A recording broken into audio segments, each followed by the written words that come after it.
thinking on why there are so many denominations in Christianity and so many churches.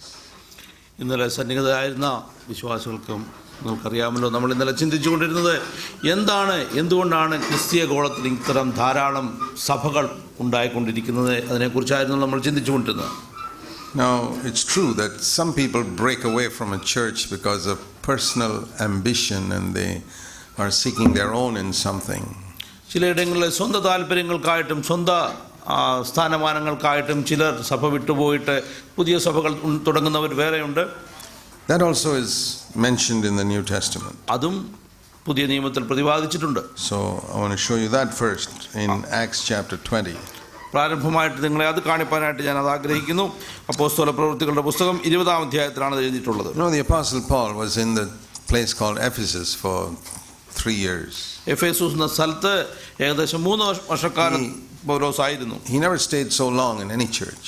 വേറൊരു സ്ഥലത്തും അവൻ അത്ര ദീർഘകാലം താമസിച്ചിട്ടില്ല.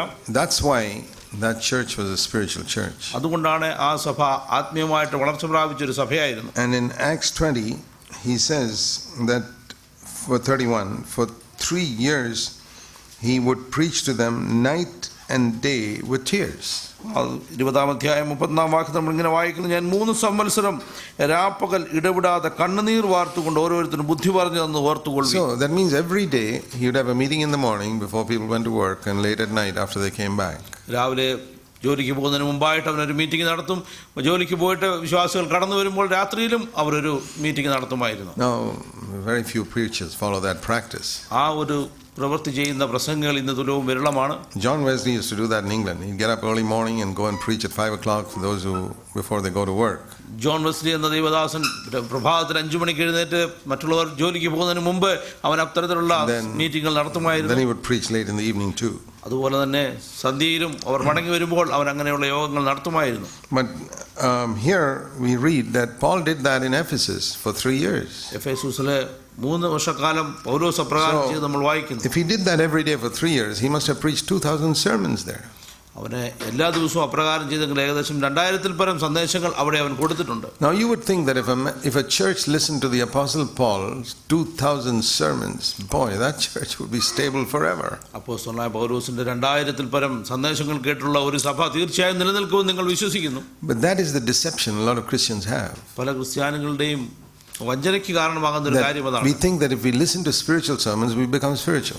ആത്മീയ സന്ദേശങ്ങൾ കേൾക്കുന്നതിനാൽ നിങ്ങൾ ആത്മീയരായി തീരുമെന്നൊരു അബദ്ധധാരണ വിശ്വാസികളുടെ ഇടയിലുണ്ട്. It depends how far you allow those sermons to penetrate into you. അത് എപ്രകാരമാണ് സംഭവ്യമാകുന്നത്, നിങ്ങളത് നിങ്ങളുടെ ഹൃദയത്തിന്റെ ഉള്ളിലേക്ക് എത്രത്തോളം തുളച്ചു ചെല്ലുവാൻ അനുവദിക്കുന്നു, അതിന്റെ പിൻബലത്തിലാണ് അത് സംഭവ്യം. God's word only comes into your mind, it won't make you spiritual.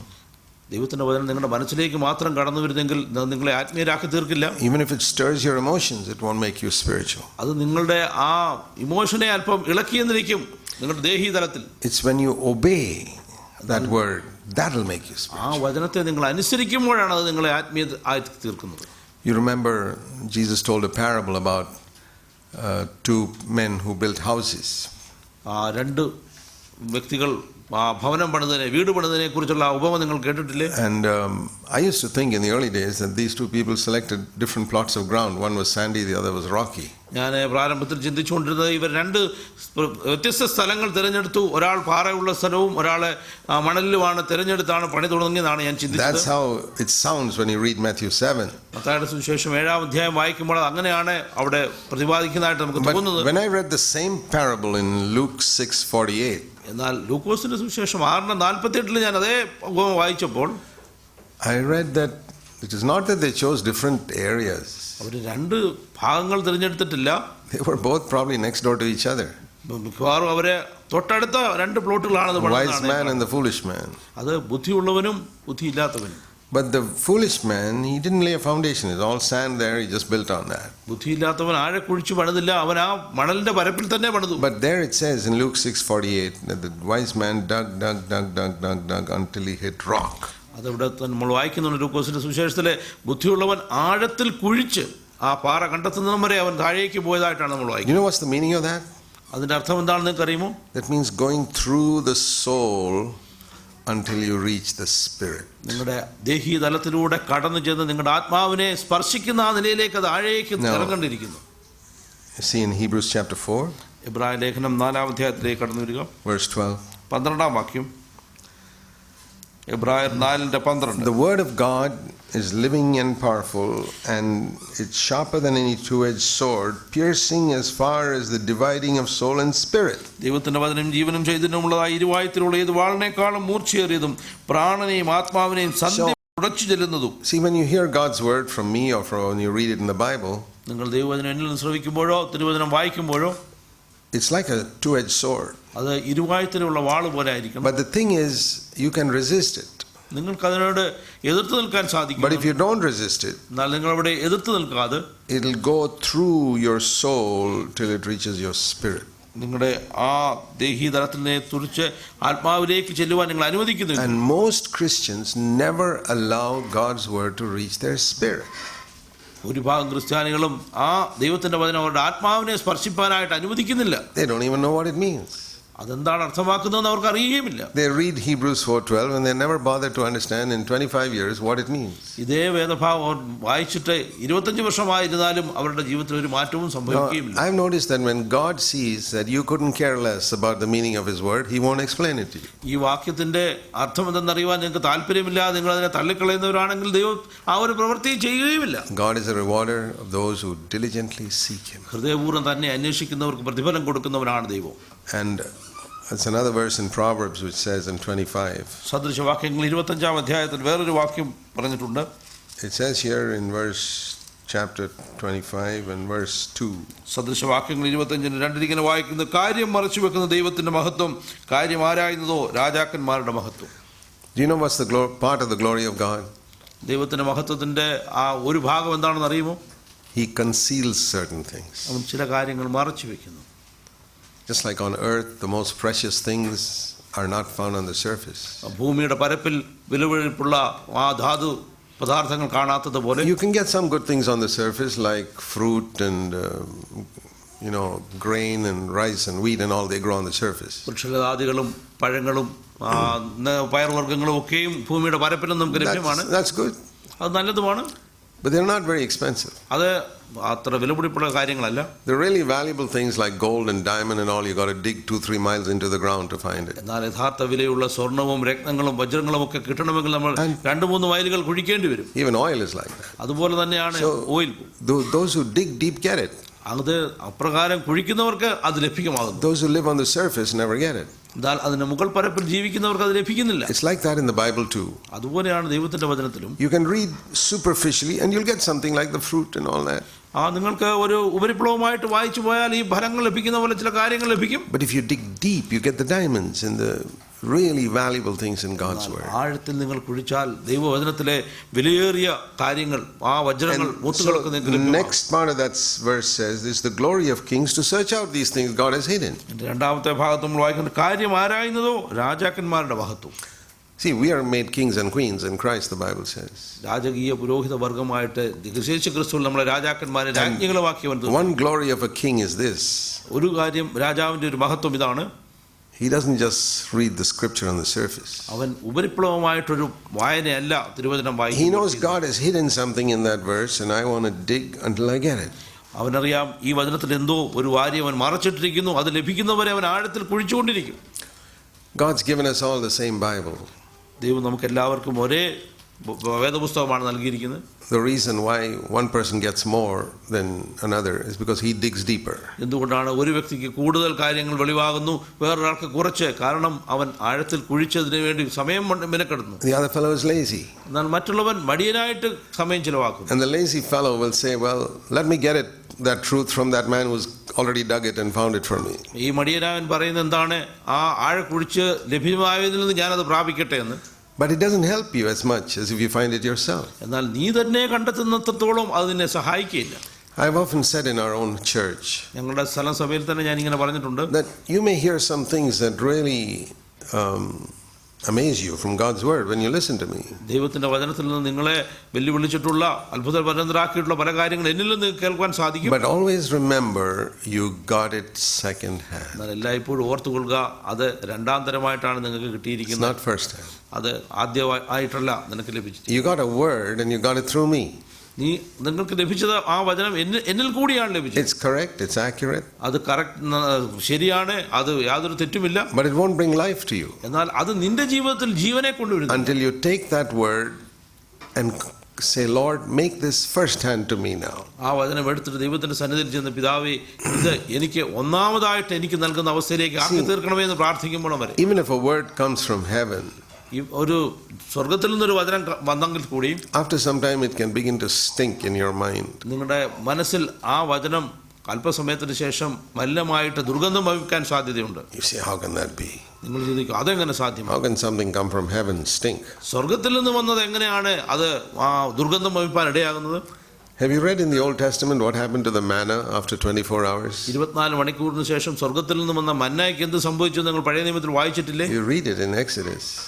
പുറപ്പാട് പുസ്തകത്തിൽ നിങ്ങൾ അത് വായിച്ചിട്ടുണ്ട്. Manna that came straight from God in heaven. സ്വർഗത്തിൽ നിന്ന് നേരിട്ടിറങ്ങി വന്ന മന്ന is called in the Psalms angels' food. അത് സങ്കീർത്തനത്തിൽ വായിക്കുന്നത് ദൂതന്മാരുടെ ഭക്ഷണമെന്നാണ്. But some people try to store it up for the next day. എന്നാൽ ചിലരെ അത് നാളത്തേക്കായിട്ട് സൂക്ഷിച്ചു വെക്കാനായിട്ട് ശ്രമിക്കുന്നു. Thinking God may forget to give me some tomorrow. കാരണം ദൈവം നാളെ നമുക്ക് നൽകാൻ മറന്നുപോയെങ്കിലോ എന്ന് ചിന്തിച്ചുകൊണ്ട്. And you know what happened? അവിടെ എന്ത് സംഭവിച്ചു നിങ്ങൾക്കറിയുമോ? In one night it began to breed worms. ഒറ്റ രാത്രി കൊണ്ട് അത് ക്രമിച്ചു എന്നാണ് പറയുന്നത്. I mean, I've not seen that happen even to meat when you keep it outside for one day. ഒരു ദിവസം ഈവൻ മാംസം പോലും വെളിയിൽ വെച്ചാൽ അങ്ങനെ പുഴുവരിക്കുന്നത് ഞാൻ കണ്ടിട്ടില്ല. This was not non-vegetarian. ഇത് മാംസാഹാരമല്ല. No. In one day it began to breed worms. ഒറ്റ രാത്രി കൊണ്ട് അത് ക്രമിച്ചു, പുഴുവരിക്കാൻ തുടങ്ങി. But God told Moses, ദൈവം മോശയോട് പറഞ്ഞു, take a little bit of this manna ഇത് മന്ന എടുക്കുക, and put it inside the ark. സമാഗമന കൂടാരത്തിന്റെ അകത്ത് വെക്കുക.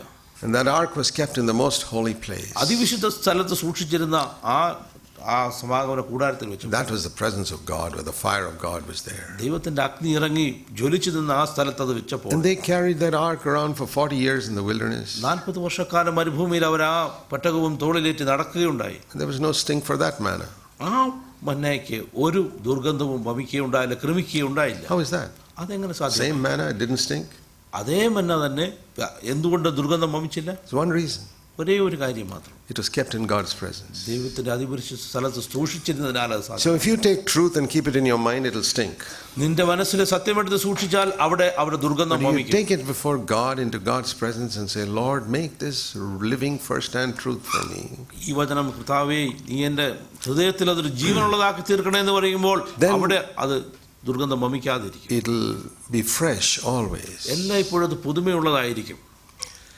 That's how it must be. അപ്രകാരമാണ് അതായിരിക്കേണ്ടത്. See, even if you share God's word with somebody, മറ്റുള്ളവരോട് ദൈവത്തിന്റെ വചനം നിങ്ങൾ പങ്കുവെക്കുമ്പോൾ, if you're living in the presence of God, നീ ദൈവത്തിന്റെ സന്നിധിയിൽ ജീവിക്കുന്നവരാണെങ്കിൽ, even if you're telling him something for the 20th time, it'll be fresh. ചിലപ്പോൾ നീ 20 പ്രാവശ്യം ആയിട്ട് തുടർമാനം പറയുന്ന ഒരു കാര്യമാണെങ്കിലും അത് പുതുമ നിറഞ്ഞതായിരിക്കും. But if it's not in the presence of God, it'll stink in one day. എന്നാൽ അത് ദൈവത്തിന്റെ സന്നിധിയിൽ ഇല്ലാത്തതാണെങ്കിൽ ഒറ്റ രാത്രി കൊണ്ടത് ക്രമിച്ച് ദുർഗന്ധം വമിക്കുന്നത്. I remember an anointed servant of God whom I knew. എനിക്കറിയാവുന്ന ഒരു ദൈവ ഭൃത്യൻ, അഭിഷിക്തനായ ഒരു ദൈവദാസനെ ഞാൻ അറിയുന്നു. Even if I heard him say the same thing 25 times, it was always fresh. അവനെ ഒരേ കാര്യം തന്നെ 25ാമത്തെ പ്രാവശ്യം പറയുന്നത് കേൾക്കുമ്പോഴും എനിക്കത് പുതുമയുള്ളതും ജീവനുള്ളതുമായിരുന്നു. And other people, even the first time they say it, it's boring. എന്നാൽ ചിലര് വേറൊരു അതേ കാര്യത്തോട് തന്നെ ആദ്യമായിട്ട് പറയുമ്പോഴും എനിക്കത് ബോറിംഗ് ആയിട്ട് തോന്നാറുണ്ട്. The worms are there. അവിടെ കൃമികൾ കാണുന്നു, പുഴുക്കൾ കാണുന്നു. Because it's not in the presence of God. കാരണം അത് ദൈവത്തിന്റെ സന്നിധിയിൽ നിന്നും ഉള്ളതല്ല.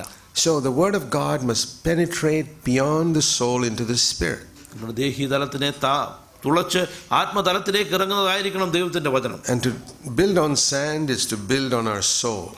ആ മണലിൽ പണിയുന്നതെല്ലാം പ്രതിദാനം ചെയ്യുന്നത് ദേഹീതലത്തിലുള്ള, that is in your mind, അത് നിങ്ങളുടെ മനസ്സിൽ കാണും, and your emotions. നിങ്ങളുടെ വികാരത്തിൽ കാണും. Now I found two types of Christian churches. രണ്ട് തരത്തിലുള്ള ക്രിസ്തീയ വിഭാഗങ്ങളെ, സഭകളെ ഞാൻ കണ്ടിട്ടുണ്ട്. One is those who emphasize the mind. അവരെ ആദ്യത്തെ കൂട്ടർ എപ്പോഴും അവരുടെ മനസ്സിലുള്ള They കാര്യങ്ങൾക്കാണ് പ്രാധാന്യം. study, and from their mind they say so many clever things.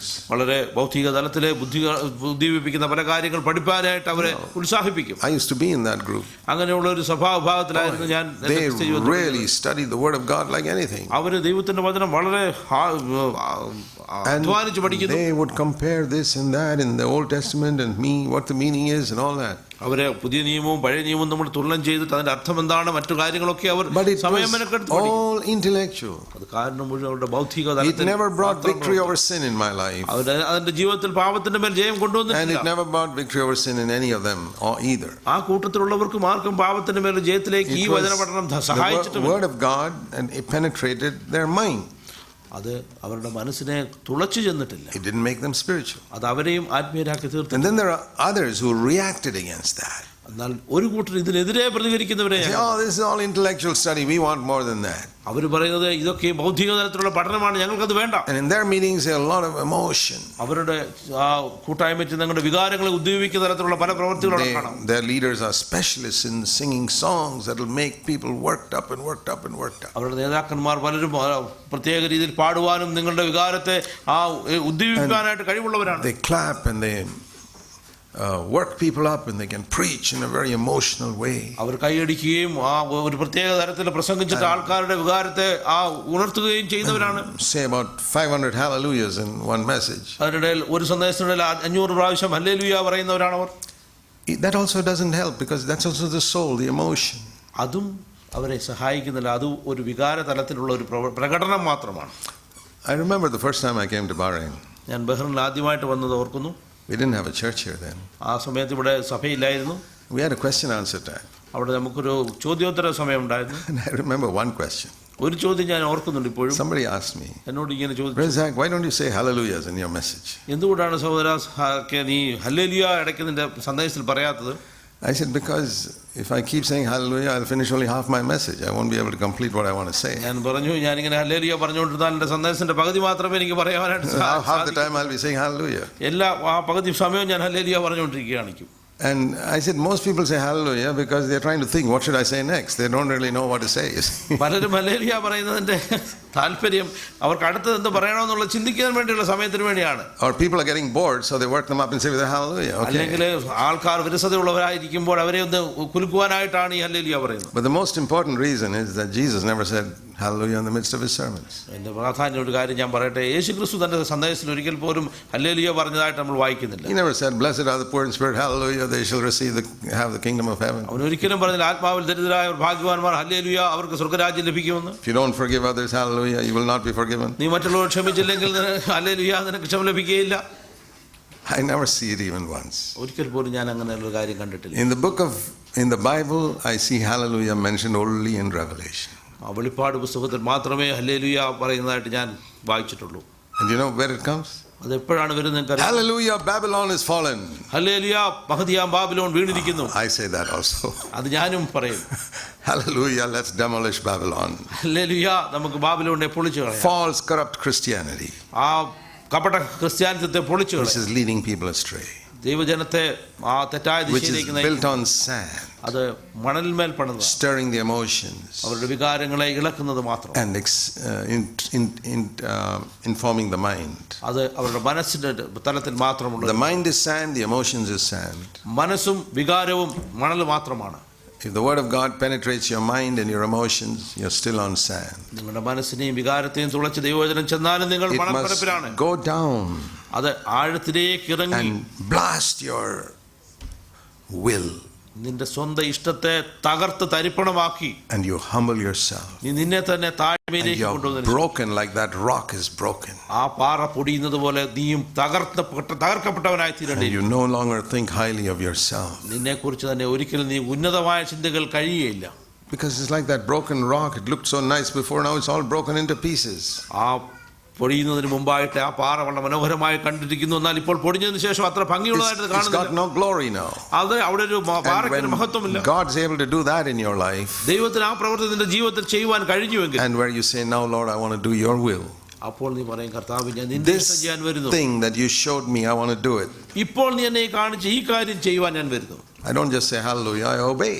ഞാൻ വെറും ഹല്ലേലൂയ പറയല്ല, ഞാൻ അവിടെ അനുസരിക്കുക. Then അപ്പോൾ I build on the rock. Then I've reached, the word of God has reached my spirit. അപ്പോഴാണ് ദൈവത്തിന്റെ വചനം ആ സന്ധിമജ്ജകളെ തുളച്ച് ആത്മാവിന്റെ തലത്തിലേക്ക് ഇറങ്ങിച്ചെന്ന് അവിടെ ഒരു പണി നടക്കും. Yesterday we were saying that one important part of the commission of God is teach people to do all that I commanded you. ഇന്നലെ നമ്മൾ പ്രതിപാദിക്കുകയുണ്ടായി, ഞാൻ നിങ്ങളോട് കൽപ്പിച്ചതൊക്കെയും പ്രമാണിപ്പാനായിട്ട് മറ്റുള്ളവരെ പഠിപ്പിക്കുക എന്നുള്ളത്. What are we supposed to do when we meet together in the church? നമ്മൾ ദൈവസഭയിൽ ഒന്നിച്ചു കൂടി വരുമ്പോൾ എന്തെല്ലാം കാര്യങ്ങളാണ് ചെയ്യേണ്ടത്? Matthew 28 verse 19 and 20.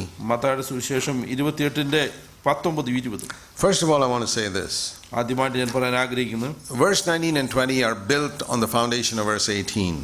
18-ാം വാക്യത്തിന്റെ മേൽ അടിസ്ഥാനമായിരിക്കുന്ന 18-ാം വാക്യത്തിന്റെ മേൽ പണിതിരിക്കുന്ന കാര്യങ്ങളാണ് 19. Jesus said, all authority in heaven and earth is given to me.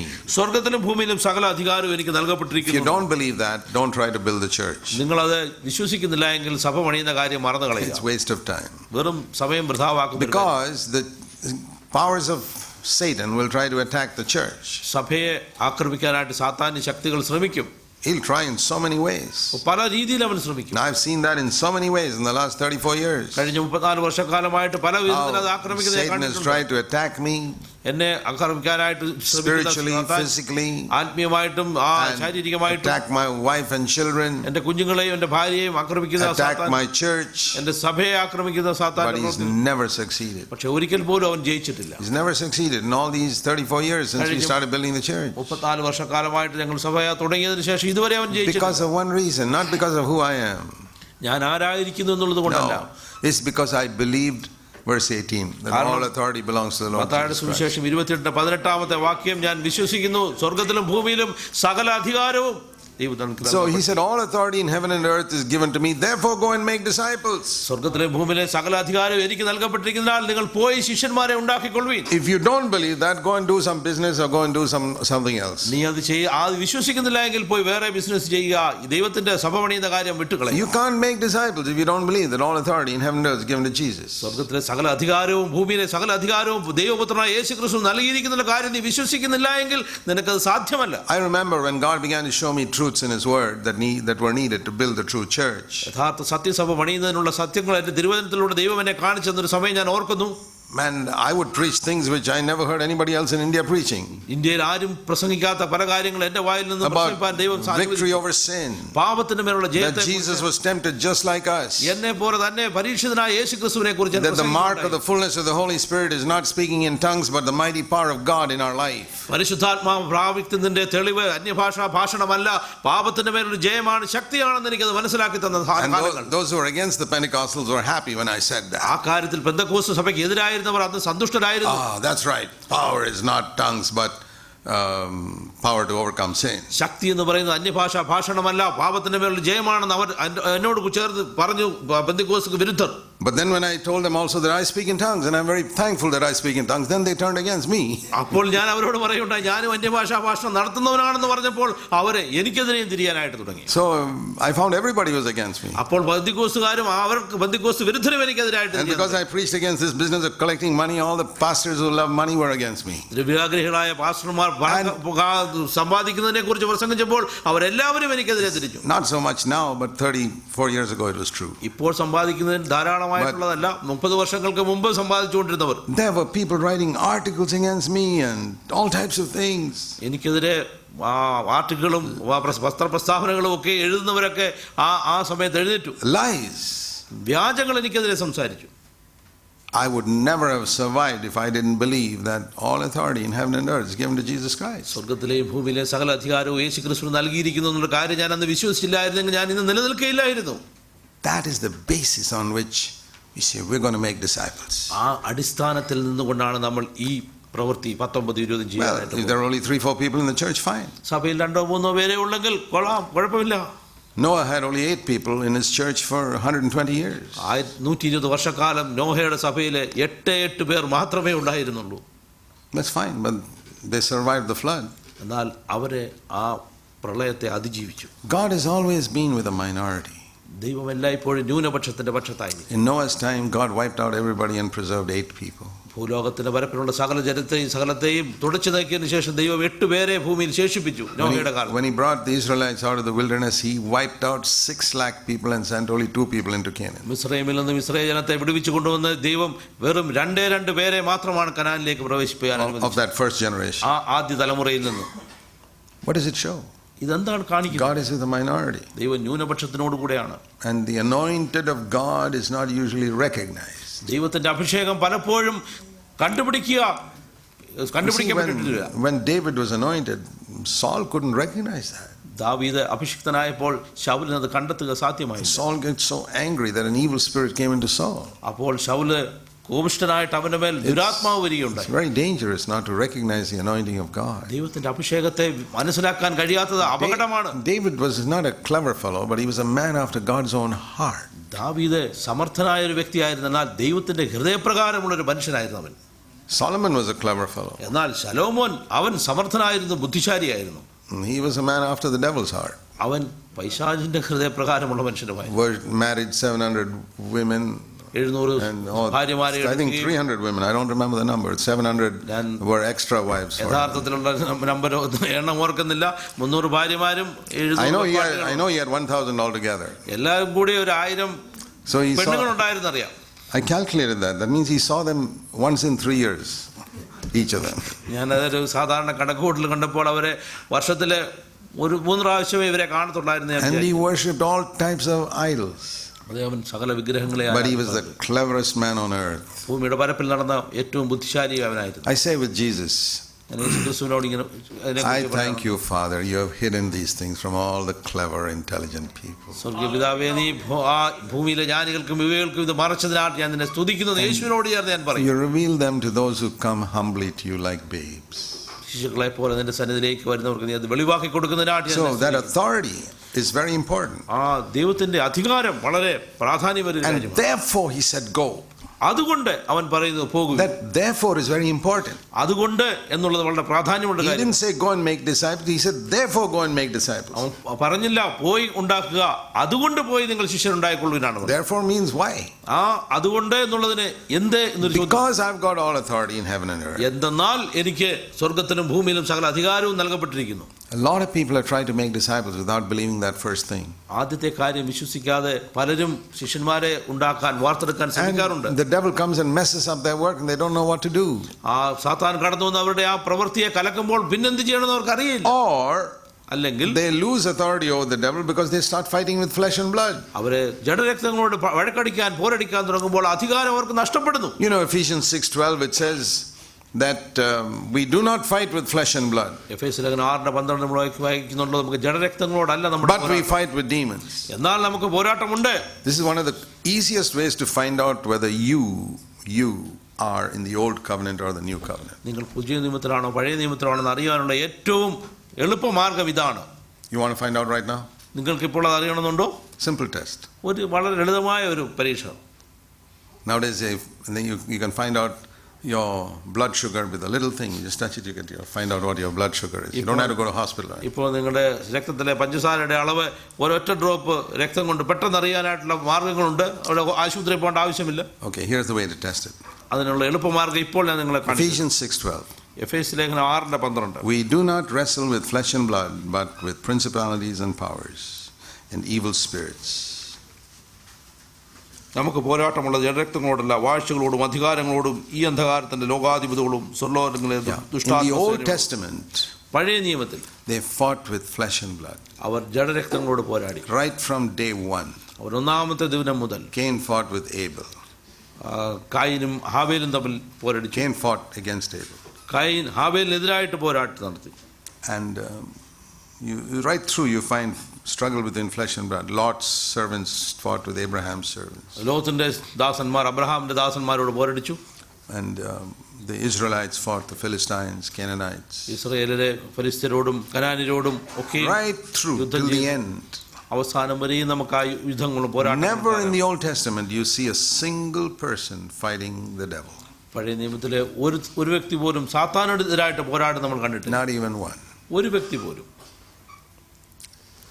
But once you come to the New Testament, എന്നാൽ നമ്മൾ പുതിയ നിയമത്തിലേക്ക് കടന്നു വരുമ്പോൾ the first person who confronts the devil is not John the Baptist, it's Jesus Christ. ആദ്യത്തെ വ്യക്തി സാത്താനെതിരായിട്ട് നിൽക്കുന്നത് യോഹന്നാൻ സ്നാപകനല്ല, അത് യേശു ക്രിസ്തു. Because the founder of the new covenant is not John the Baptist, it's Jesus Christ. പുതിയ നിയമത്തിന്റെ ആ കണ്ടെത്തിയ വ്യക്തി യേശു ക്രിസ്തുവാണ്, യോഹന്നാൻ സ്നാപകനല്ല. He would never fight with human beings. അവൻ ഒരിക്കലും മനുഷ്യരോട് പോരാടിയിട്ടുമില്ല. Somebody called him Beelzebul, prince of devils. He said, okay, you're forgiven. ബെയെൽസെബൂൽ നിന്നും ഭൂതങ്ങളുടെ തലവൻ നിന്നും വിളിച്ചവരോട് അവൻ വഴക്കടിച്ചിട്ടില്ല.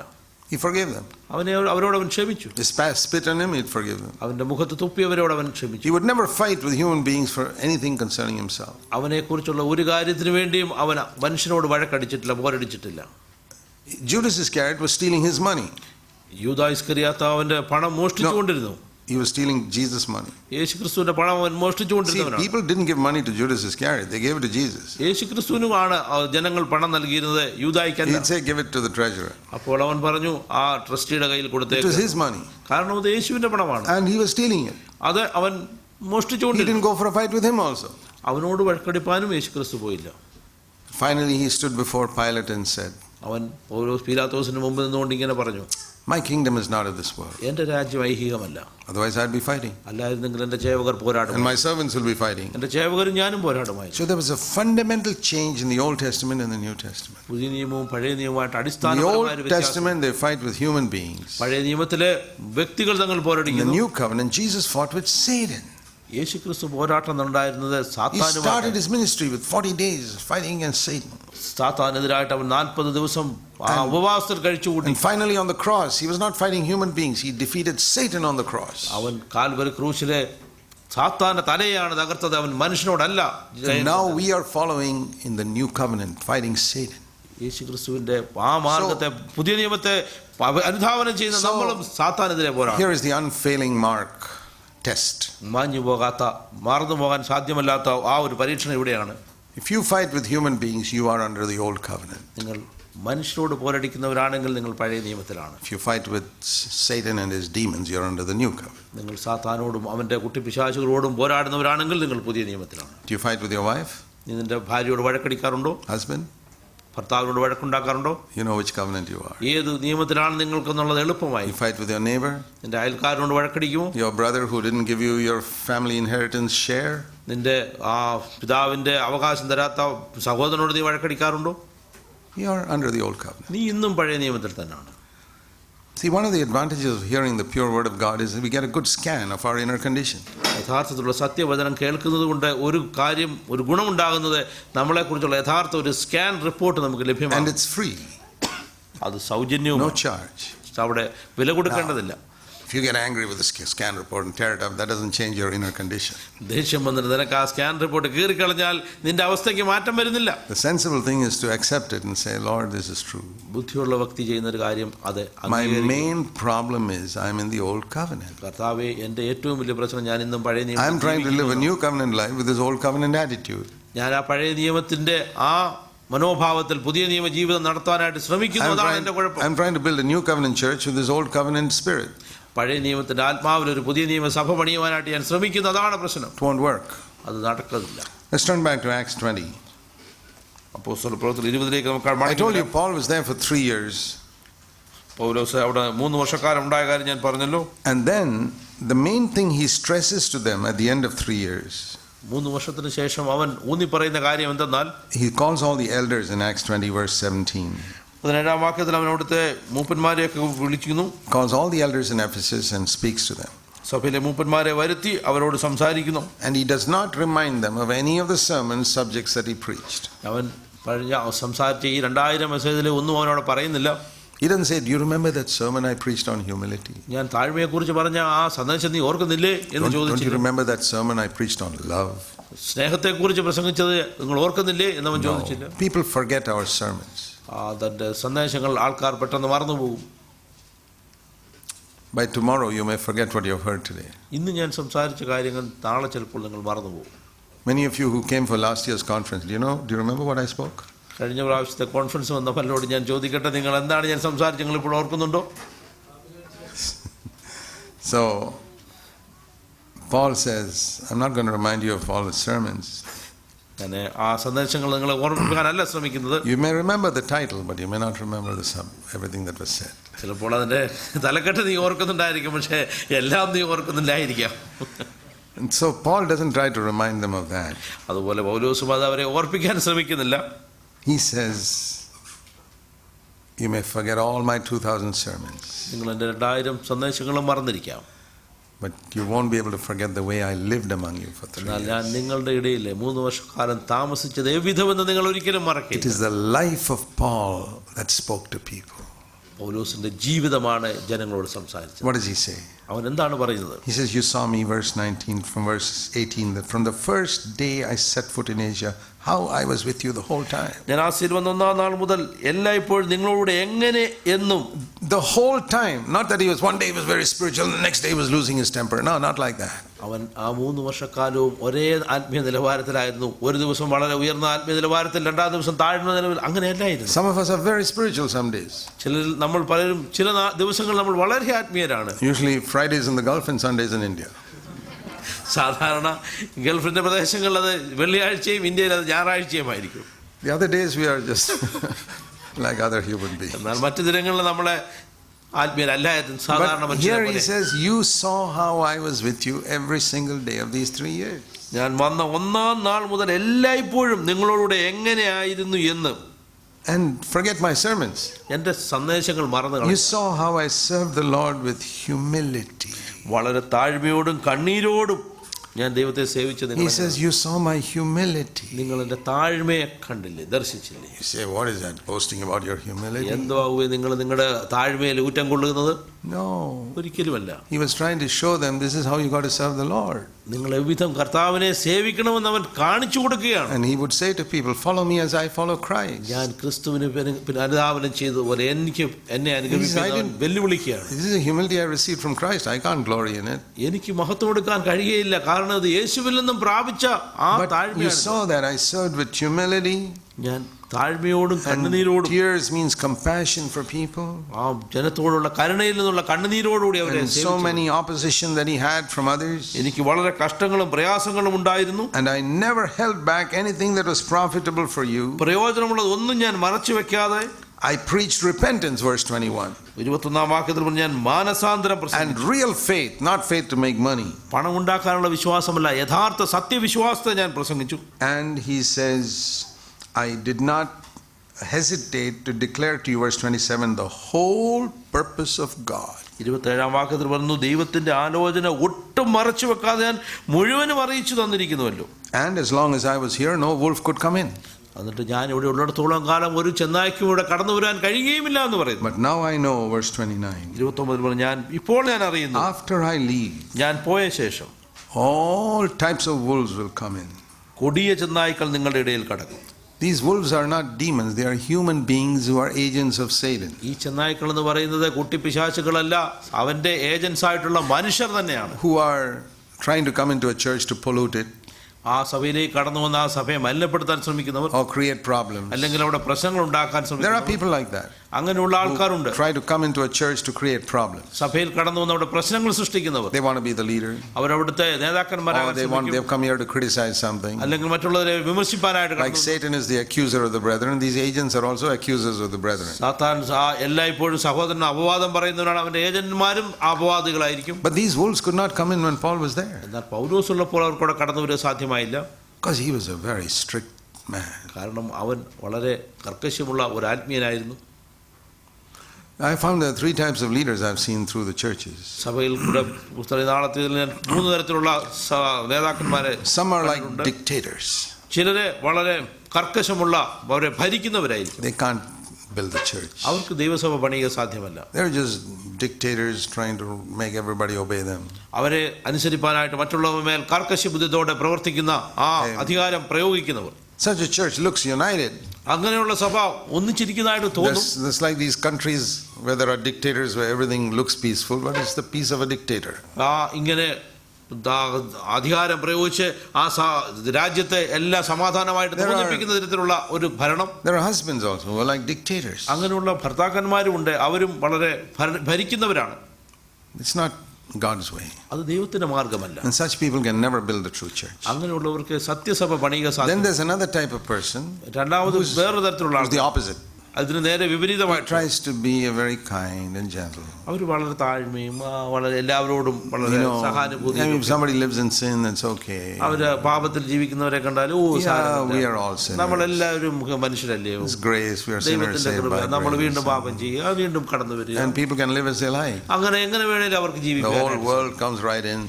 അവിടെ ആ സഭയിൽ ധാരാളം ആൾക്കാർ കടന്നു The വരും. world, the spirit of the world. ആ ലോകത്തിന്റെ ആത്മാവ് അവിടേക്ക് കടന്നു വരും. You know what the world coming into a church is like? എന്തിനാണ് ലോകം സഭയിലേക്ക് കടന്നു വരുന്നത് അറിയുമോ? It's like water coming inside the ship.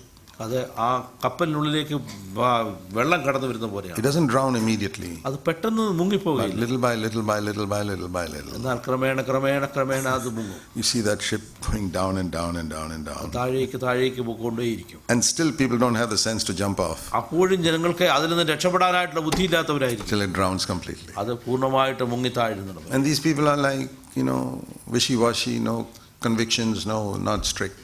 പല കാര്യങ്ങളെക്കുറിച്ചും ബോധ്യമില്ലാതെ അവിടെ ഇവിടെയും അസ്ഥിരരായിട്ടുള്ള Two വ്യക്തികൾ. opposites can never build the church. ഈ രണ്ട് വ്യക്തികൾക്കും ദൈവസഭ പണിയുക സാധ്യമല്ല. The person who can build the church ദൈവസഭ പണിയുവാൻ is one who is a true father. അവൻ യഥാർത്ഥ പിതാവിന്റെ ഹൃദയമുള്ളവൻ. Like God, kind and strict. ദൈവത്തിന്റെ സ്വർഗീയ പിതാവിനെ പോലെ അവനെ ദയയുള്ളവനും കാർക്കശ്യമുള്ളവനുമായി. Bible says in Romans 11:22, റോമാലേഖനം 11:22 പറയുന്നു, carefully at the kindness and the severity of God. ദൈവത്തിന്റെ ദയയും ഖണ്ഡിതവും ഓർക്ക എന്നാണ് അവിടെ പറയുന്നത്. True father is kind and strict. യഥാർത്ഥ സത്യപിതാവ് നല്ല പിതാവിന്റെ ലക്ഷണമാണ് ദയയും ഖണ്ഡിതവും ഉള്ളത്. If you want to bring up your children properly, be kind and strict. നിങ്ങളുടെ കുഞ്ഞുങ്ങളെ യഥാർത്ഥ മാർഗത്തിൽ വളർത്തിക്കൊണ്ടുവരാൻ ആഗ്രഹിക്കുന്നെങ്കിൽ ദയയും കർക്കശ്യവുമുള്ളവരായിരിക്കും. You have to be strict with them because they have got a corrupt nature, rebellious nature. നിങ്ങളവരോട് കർക്കശമുള്ളവരായിരിക്കണം, കാരണം അവർക്ക് എല്ലായ്പ്പോഴും എതിർത്ത് പറയുവാനുള്ള ആ ഒരു മത്സര ബുദ്ധി അവർക്ക്. But you have to be kind to them because they got that corrupt nature from you. അവരോട് നിങ്ങൾ ദയയുള്ളവരായിരിക്കണം, കാരണം അവർ ആ സ്വഭാവം പ്രാപിച്ചിരിക്കുന്നത് നിന്നിൽ നിന്നാണ്. Don't blame them, they got it from you, brother, sister. കുറ്റം പറയരുത് സഹോദര സഹോദരി, അവർക്കത് ലഭിച്ചിരിക്കുന്നത് നിങ്ങളിൽ നിന്നാണ്. So be kind to them. അതുകൊണ്ട് അവരോട് ദയയുള്ളവരായിരിക്കണം. But be strict, otherwise they'll destroy themselves. അവരോട് കർക്കശത്തിൽ പ്രവർത്തിക്കുക, അല്ലെങ്കിൽ അവരെ തന്നെ നശിപ്പിക്കും. So in a church, അതുപോലെ ദൈവസഭയിൽ a true elder is kind and strict. യഥാർത്ഥ മൂപ്പൻ എന്ന് പറയുന്നത് അവൻ ദയയും ഖണ്ഡിതവും ഉള്ളവനായി. Always kind. Paulose ദയയുള്ളവനായിരുന്നു. He had tears. അവന് കണ്ണുനീരുണ്ടായിരുന്നു. He was strict.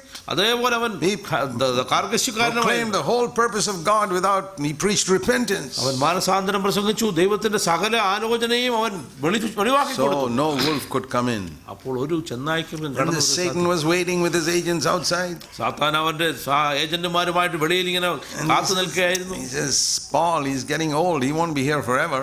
ഏതായാലും പൗലോസ് പ്രായമായിക്കൊണ്ടിരിക്കുകയാണ്, അവൻ ഒരു നാൾ ഇവിടുന്ന് വിട്ടുപോകുമല്ലോ. I'm just waiting for him to go, then I'll get in. അവനൊന്ന് പോയി കിട്ടട്ടെ, ഞാൻ ചാടി അകത്ത് പ്രവേശിപ്പാനായി. These other fellows there, they are useless. I can conquer all of them. അവിടെ നിൽക്കുന്ന മറ്റുള്ളവരോ അവരൊന്നും പ്രയോജനമുള്ളവർ, അവരെ നമുക്ക് തോൽപ്പിക്കാം എന്ന് സാത്താൻ തീരുമാനിച്ചു. Paul knew that. പൗലോസ് അത് അറിഞ്ഞില്ല. Paul had, because he lived in such a spiritual plane, he had discernment on the schemes of Satan. അവൻ ഉന്നതമായ ഒരു തലത്തിൽ, ആത്മീയ തലത്തിൽ ജീവിച്ചതിനാൽ സാത്താന്റെ ആ തന്ത്രങ്ങളെ കുറിച്ച് അവന് മുൻപേ ദൈവം വെളിവാക്കി കൊടുത്തു. God would reveal to him, this is where the enemy is going to come. ദൈവം അവന് വെളിവാക്കി കൊടുത്തിട്ട് ഈ വിധത്തിലാണ് സാത്താൻ കടന്നു വരുന്നത്. Like in 2 Kings you read about God revealing to Elisha, the Syrian army will come there.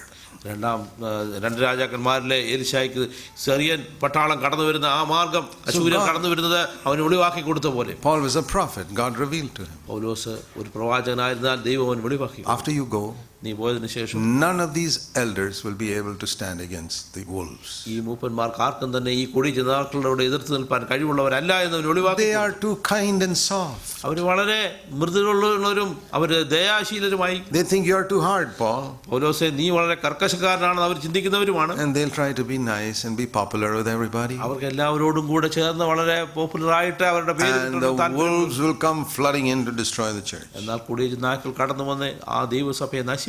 And secondly, രണ്ടാമതായിട്ട് verse 30, 30-ാം വാക്യം, Paul said to the elders, മൂപ്പന്മാരോട് പറഞ്ഞു, once the wolves come in, കൊടിയ ചെന്നായ്ക്കൾ കടന്നു വരും, they will influence you.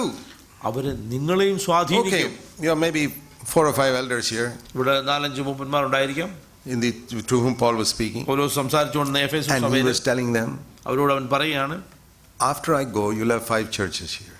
ഞാൻ പോയി കഴിയുമ്പോൾ നിങ്ങൾക്ക് 5 സഭകളുണ്ടാവും. How is that? It was one church when Paul was there. പൗലോസ് ഉണ്ടായിരുന്നപ്പോൾ ഒരു സഭയായിരുന്നപ്പോൾ ഇപ്പോഴെങ്ങനെയാണ് 5 സഭ? We are answering the question in the early, how so many churches? നിങ്ങളെ ആദ്യം ഉണ്ടായിരുന്നല്ലോ പല സഭകൾ ഉണ്ടായത് എങ്ങനെയെന്നുള്ളതിന്റെ അതിന് മറുപടിയിലേക്ക് നമ്മൾ കടന്നു വരികയാണ്. From your own selves men will arise speaking perverse things to draw away disciples after them. ശിഷ്യന്മാരെ തങ്ങളുടെ പിന്നാലെ വലിച്ചു കളയുവാനായി വിവരോപദേശം പ്രസ്താവിക്കുന്ന പുരുഷന്മാർ നിങ്ങളുടെ ഇടയിൽ It will be like politics, you know. അത് രാഷ്ട്രീയം പോലെയാണ്. Where one party gets split into 5 parties. ഒരു പാർട്ടി 5 പാർട്ടികളായിട്ട് വിഭജിക്കുന്ന പോലെ. They may all believe the same thing, but somebody wants to be the leader. ഒരേ കാര്യം തന്നെ വിശ്വസിക്കുന്നവരാണ് ഇവർ 5 പേരും. എന്നാൽ 5 പേർക്കും നേതാക്കന്മാരാകണം. You know, when you're not filled with the Holy Spirit, you're always wondering whether I can be the leader. നിങ്ങൾ പരിശുദ്ധാത്മാവ് അഭിഷേകത്തിൽ നിറയാതിരിക്കുന്നതോളം കാലം ആരാണ് മൂപ്പൻ എന്നുള്ള കാര്യത്തിൽ നിങ്ങൾക്ക് ഒരു സംശയം. When Jesus was going to the cross, യേശുക്രിസ്തു കാൽവറിയിലേക്ക് പോകുമ്പോൾ, ക്രൂശിലേക്ക് what do പോകുമ്പോൾ, you think the disciples were discussing at the last night? എന്തായിരുന്നു ആ അവസാനത്തെ രാത്രിയിലെ They should have been weeping. അവര് കരഞ്ഞു പ്രാർത്ഥിക്കേണ്ട സമയമാണത്. Jesus said, this is my body broken for you. എന്റെ ശരീരം നിങ്ങൾ This is my blood shed for your sins, drink it. നിങ്ങളുടെ പാപത്തിനായിട്ട് ചൊരിയപ്പെട്ട They എന്റെ should have രക്തം. been on their faces weeping. അത് കേൾക്കുമ്പോൾ അവർ തന്നെ മുഖം കുഴിയിലാട്ടിക്കൊണ്ട് അവർ കരഞ്ഞ് നിലവിളിച്ച് പ്രാർത്ഥിക്കേണ്ട Instead, they are സമയത്ത് discussing who's going to be the leader. എന്തായിരുന്നു അവരുടെ ചർച്ചയെന്നറിയുമോ? ആരാണ് നമ്മുടെ നേതാവ്? Who's going to take over when Jesus dies? യേശുക്രിസ്തു മരിക്കുമ്പോൾ ആരായിരിക്കും നേതാവ്? And they are canvassing for, will you support me? Will you vote for me? Peter says. Matthew says, I am the chartered accountant. Will you vote for me? അവിടെ campaign നടത്തുകയാണ്. പത്രോസ് പറയുന്നു, നീ എനിക്ക് vote തരുമോ? മത്തായി പറയുന്നു, ഞാൻ ചാർട്ടേഡ് അക്കൗണ്ടന്റാണ്, നീ എനിക്ക് വോട്ട് തരുമോ?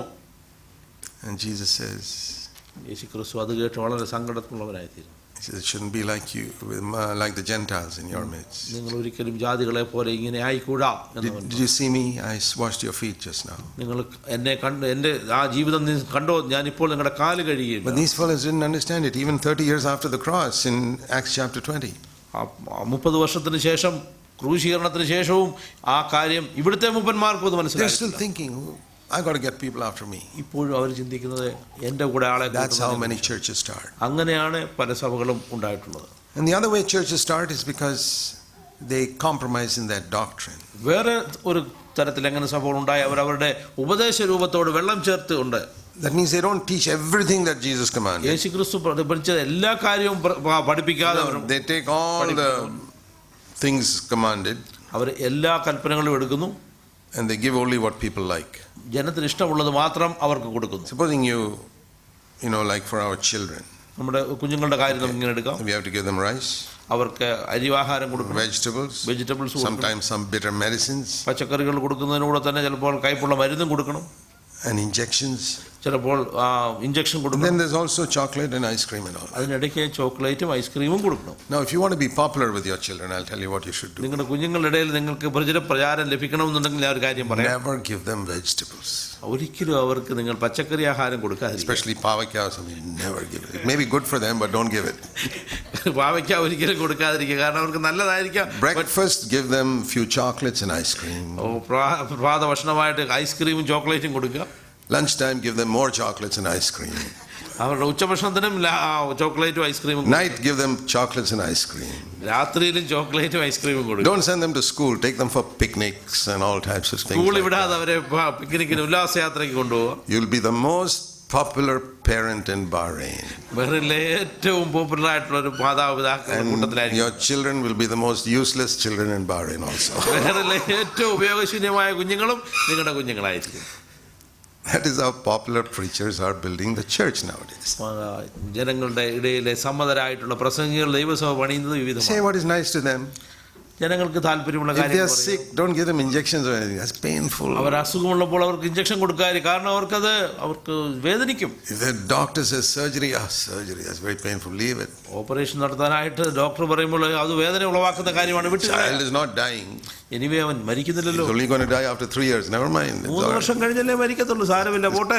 Cancer takes 2-3 years. Let it. എന്തായാലും ക്യാൻസർ 2-3 വർഷം ജീവിക്കാൻ അനുവദിക്കുക, അത്രയുമാണ്. The stupidity that we never practice in earthly things, people practice in spiritual. ഭൗമിക കാര്യങ്ങൾ ഒരിക്കലും നമ്മൾ പ്രായോഗികമാക്കി തീർക്കാത്ത അബദ്ധങ്ങളാണ് ആത്മീയ ജീവിതത്തിൽ പലതും. Paul was not like that. Paulose അവിധത്തിലുള്ള He preached the whole counsel of God. അവൻ ദൈവത്തിന്റെ മുഴുവൻ ആലോചനയും പ്രസംഗിച്ചവനാണ്.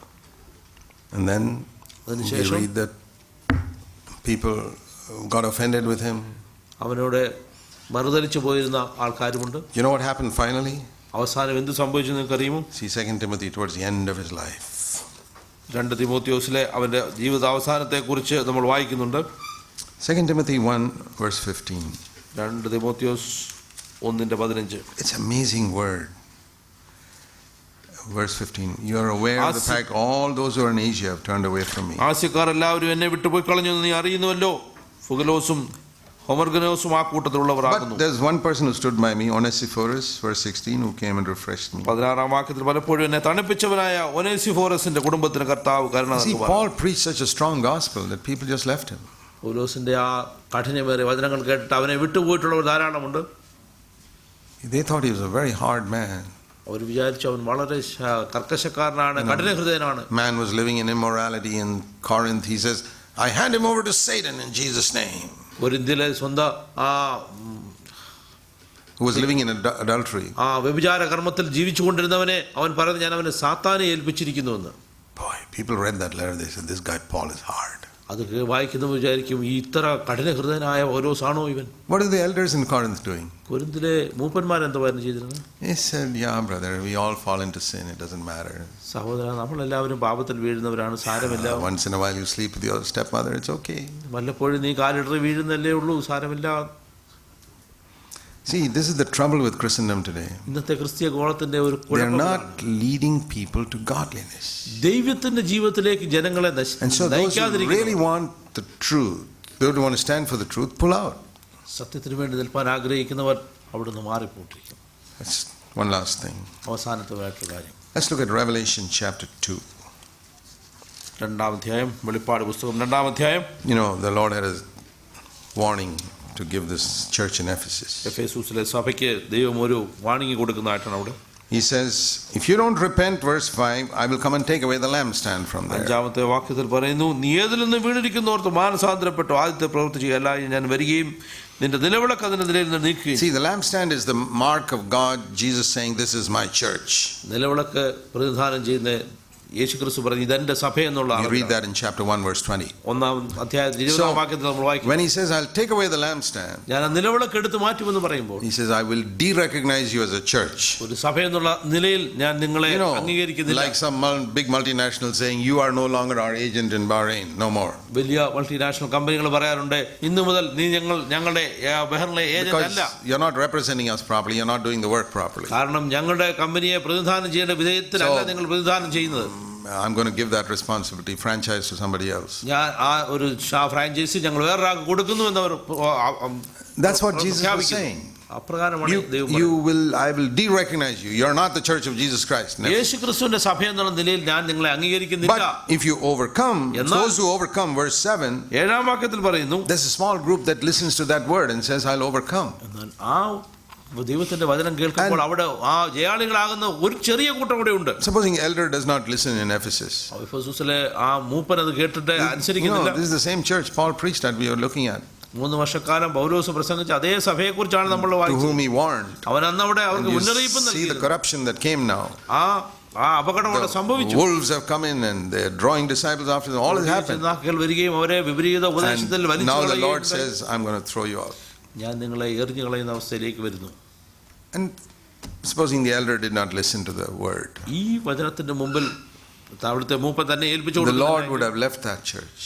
ദൈവത്തിന് ആ സഭയെ വിട്ടുപോകാൻ But the church itself, maybe it's got a big building and 1,000 people are still meeting every Sunday. സഭയ്ക്ക് ഒരു വലിയ കെട്ടിടവും 1000 പേര് ആ സഭയിൽ കൂടി But വരികയും the Lord is not there. എന്നാൽ ദൈവത്തിന്റെ സാന്നിധ്യം അവിടെ ഇല്ല. Jesus has left. യേശുക്രിസ്തു അവരെ വിട്ടുപോയി. Maybe there's 7 or 8 overcomers there. എന്നാൽ അവിടെ 7 or 8 ജയാളികൾ ഉണ്ടായിരുന്നു. What would they do? അവരെന്ത് ചെയ്യും? What does the bride do when the bridegroom has left the wedding hall? യഥാർത്ഥത്തിൽ വരൻ ആ കല്യാണശാല വിട്ടുപോകുമ്പോൾ വധു എന്താണ് ചെയ്യുന്നത്? She doesn't hang around there. അവൾ അവിടെ പറ്റി പിടിച്ച് നിൽക്കാറില്ല. Oh, bridegroom is gone, then it's time for me to go. വരൻ പോയി കഴിഞ്ഞാൽ വധു അവന്റെ പിന്നാലെ കടന്നു. And that's what the overcomers would have done. ജയാളികൾ അവിധത്തിലാണ് ചെയ്യുന്നത്. They would have left that church and met in some house. അവരെ ആ സഭ വിട്ടിട്ട് ഏതെങ്കിലും ഒരു ഭവനത്തിൽ കൂടി വരാൻ തുടങ്ങുന്നു. And now there are 2 churches in Ephesus. എഫെസൂസിൽ ഇപ്പോൾ 2 സഭകളുണ്ട്. One big appreciated by everybody. First church in Ephesus. ആ എഫേസുസിലെ ആദ്യത്തെ ദൈവത്തിന്റെ സഭ എല്ലാവരും അംഗീകരിക്കപ്പെട്ട സഭ. But the Lord is not there. എന്നാൽ ദൈവത്തിന്റെ And സാന്നിധ്യം another small despised group meeting in a house, 7 or 8 of them. മറ്റുള്ളവരാൽ നിന്ദിക്കപ്പെട്ട ശപിക്കപ്പെട്ട ഒരു 7 or 8 പേർ കൂടി വരുന്ന ഒരു വേറൊരു കൂട്ടം. That's the body of Christ. അത് കർത്താവിന്റെ ശരീരമാകുന്ന സഭ. Remember, the first body of Christ was not in a palace, but in a cowshed. നിങ്ങൾക്ക് ഓർമ്മയുണ്ടോ, ആദ്യത്തെ കർത്താവിന്റെ ശരീരം ജനിച്ചു വീണത് ഒരു രാജകൊട്ടാരത്തിലല്ലായിരുന്നു, അതിനെ കിടത്തിയത് ഒരു പുൽത്തൊട്ടിയിലാണ്. So this is like in some small cowshed, these 7-8 people are meeting. It's the body of Christ. 7-8 പേർ കൂടുന്ന ഒരു ചെറിയ കൂട്ടം, ഇത് കർത്താവിന്റെ ശരീരമാകുന്ന സഭയാണ്. The Lord is there. എന്നാൽ ദൈവത്തിന്റെ സാന്നിധ്യം അവിടെയുണ്ട്. So that's the reason why you find through the years that people who are seeking purity, godliness, God gathers them together and Jesus is in the midst. ദൈവത്തിന്റെ വിശുദ്ധിയും വേർപാടും അന്വേഷിക്കുന്നവർ കൂടി വരുമ്പോൾ അവരുടെ മധ്യത്തിൽ യേശുക്രിസ്തുവിനെ കാണുന്നു. So that's the only type of church I ever want to be a part of. അങ്ങനെയുള്ളൊരു സഭയിലെ ഒരു അംഗമായി തീരാനായിട്ട് ഞാൻ ആഗ്രഹിക്കുന്നു. You know, in Bangalore, നിങ്ങൾക്കറിയാമോ, Bangalore, if the Lord leaves CFC one day, I hope it won't happen. ഒരു ദിവസം കർത്താവ് CFC വിട്ടു പോവുകയാണെങ്കിൽ അത് സംഭവിക്കാതിരിക്കട്ടെ എന്ന് ഞാൻ വിശ്വസിക്കുന്നു. അങ്ങനെ സംഭവിക്കുകയാണെങ്കിൽ and meets with another 8-9 people somewhere else, വേറെ എവിടെയെങ്കിലും 7 പേർ കൂടുന്നുണ്ട് സ്ഥലമുണ്ടെങ്കിൽ ഞാൻ അവരുടെ കൂടെ I'll go there. ഞാൻ അവിടെ പോകും. Because our loyalty is to Christ, കാരണം എൻ്റെ വിധേയത്വം കർത്താവായ യേശുക്രിസ്തുവിനോട് Jesus and His Word. യേശുക്രിസ്തുവിനോടും അവൻ്റെ വചനത്തോടുമാണ്. Let's pray. നമുക്ക് പ്രാർത്ഥിക്കാം. Heavenly Father, സ്വർഗ്ഗീയ പിതാവേ, help us to honor you, നിന്നെ ബഹുമാനിപ്പാൻ ഞങ്ങളെ help us to പഠിപ്പിക്കണം. glorify you, ഞങ്ങൾ നിന്നെ ബഹുമാനിപ്പാൻ, ആരാധിപ്പാൻ, and to live for you, നിനക്ക് വേണ്ടി to ജീവിപ്പാൻ, build your church. നിന്റെ സഭയെ പണിയുവാൻ Pray in Jesus' name. യേശുക്രിസ്തുവിന്റെ നാമത്തിൽ പ്രാർത്ഥിക്കുന്നു.